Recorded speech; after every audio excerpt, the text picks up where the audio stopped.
The Princess Royal is seen as a good fit for the position, which was passed down from Prince Philip to Harry upon his retirement from royal duties in December 2017.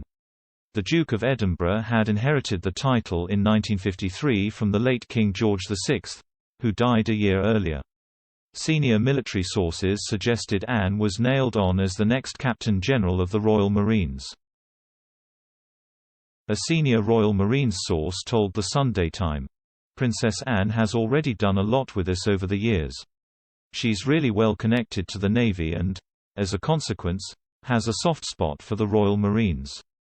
We are very comfortable with her, especially given her outstanding sporting background.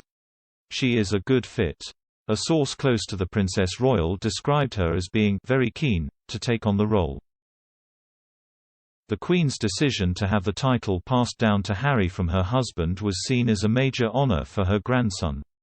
Harry served in the armed forces for 10 years and carried out 2 tours in Afghanistan. Announcing his departure from the army in 2015, the prince said his time in the military would stay with me for the rest of my life. He had been the first royal in 25 years to serve in a war zone. But Harry and Meghan were stripped of all their honorary titles and royal patronages when they chose to up sticks and exit the firm for a new life abroad. The decision by the monarch to take away Harry's military roles was seen as a particularly hard blow for the Duke. Last month, sources told the Daily Express that Harry had asked friends in the UK to post him military magazines in a sign he is missing his old life.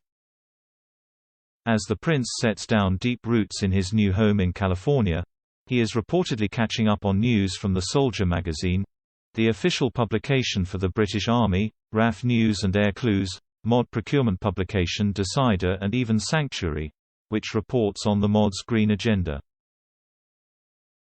A source explained, "The Duke of Sussex made this request during his visit to Britain in April, when he attended his grandfather's funeral.